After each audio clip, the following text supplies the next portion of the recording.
Then I can beat him. Hey guys, we're back in the house working on motorcycle parts in the kitchen. How do we know we're in the kitchen? Says so right there. My kitchen. No women to tell me I can't work on bike parts in my kitchen. Alright, so I got the shock back from the blaster, and man, look how beautiful that is. The blast brought out the bronze brass color, that adjuster knocked all that old scruffage, not only the factory clear coat, but all that black Ricky Carmichael wannabe spray paint. I did spray paint these. What I did with these adjuster collars, you know, for the spring adjusters, I'll show you what I did with these. You see how I got electric tape wrapped around this shaft to protect it from the blaster? So I protected that shaft while it was being blasted. Then when I got it back from him, I did this.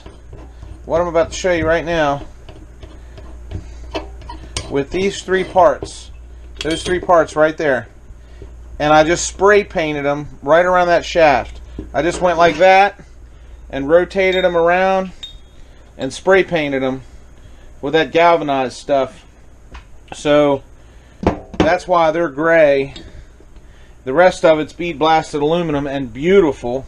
So I'm going to rinse all the powder off of it. Get all the sandblast off of it, you know. And then look at this beautiful stock spring that he powder coated blue.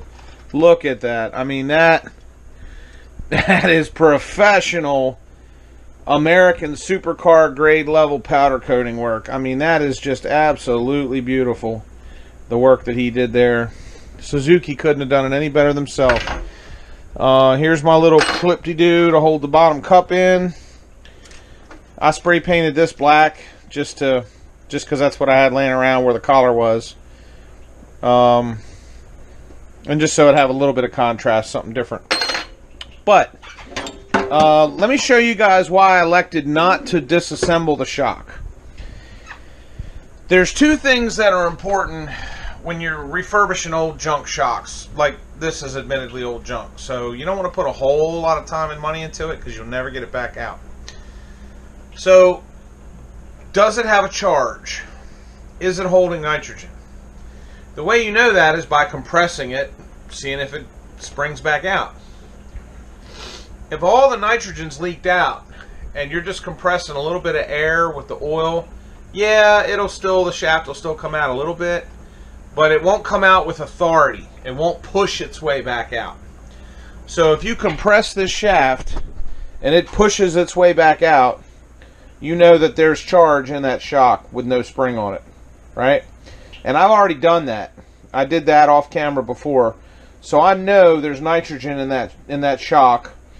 The other thing you want to do is go full tight with your adjuster on the rebound and stroke it and see what it does, and go full loose with the adjuster and stroke it and see what it does. If you take the adjuster from one end to the other at the extremes, and you see that it's coming out slow when you turn it up and it's coming out fast when you turn it down, then you know the shock is working. Same thing with compression, okay? Same thing with compression. You turn the compression clockwise all the way, it should be harder to push it in. You turn it out counterclockwise about 15-20 turns, it should be really soft to push it in. You should feel a relative difference. So if you get a high delta across those two extremes, then you know the valve stack's working, oil's pumping through the shims, and the orifices are clear, and you have nitrogen in the shock. I'm going to go ahead and test that on camera here. I'm going to unwrap this shaft and do that and show you so you can see on camera. But I've already done this, and I already know this shock is good. That's why I chose not to completely rebuild it, buy a gold valve kit, buy internal seals, and all the rest of that stuff. You know, if I turned the adjusters and they didn't work, or they didn't make much change, or if there was no nitrogen in the shock, maybe I would have charged it and then tested it, but probably not. Probably would have just rebuilt it. But heck, since it's holding charge and all the dampening's working, there's no sense of really rebuilding a shock that's already functional. Yeah, I could gold valve it for my weight. Yeah, I know I'm at least 5 pounds overweight. Only 5, right?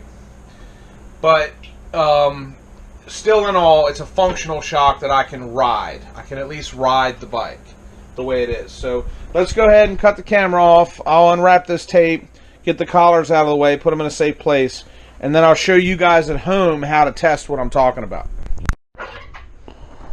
Okay guys, watch this. I'm going to turn this damper all the way stiff on the compression.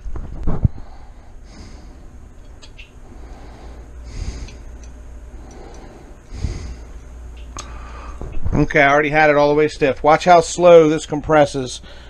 Oh, that's a fair amount of effort there, guys. Hold on, let me get my body weight on it. Yeah, see how hard that was for me to put all my body weight in and compress it. Now watch this.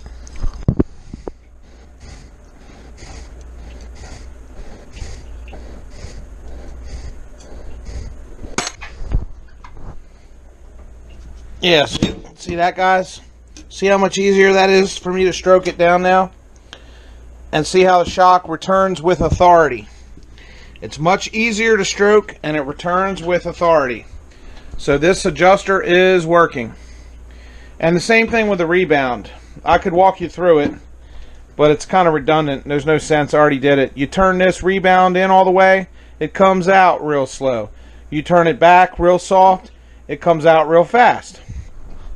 If you can't change the way the shaft behaves with the adjusters, or it doesn't return with some authority and pressure, then you're either out of nitrogen, or the damping stacks are clogged up, or broken, or bent, or whatever.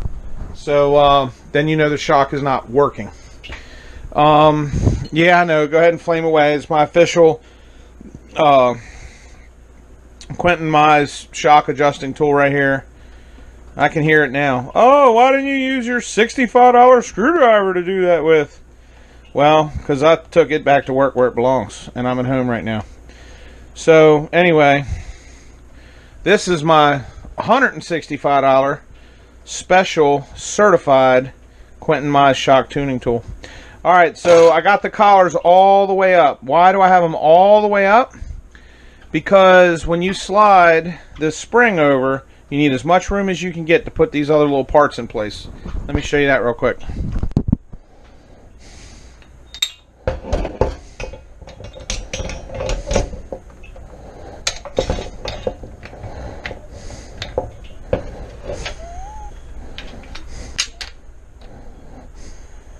The spring will center around this collar once everything's in place.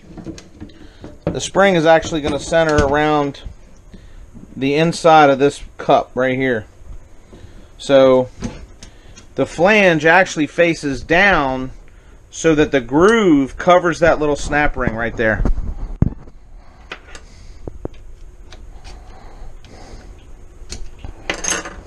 See the end of that little snap ring I got in there?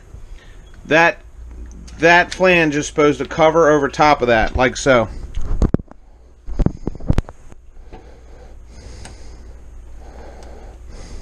There, see that? See how it's covering that little snap ring?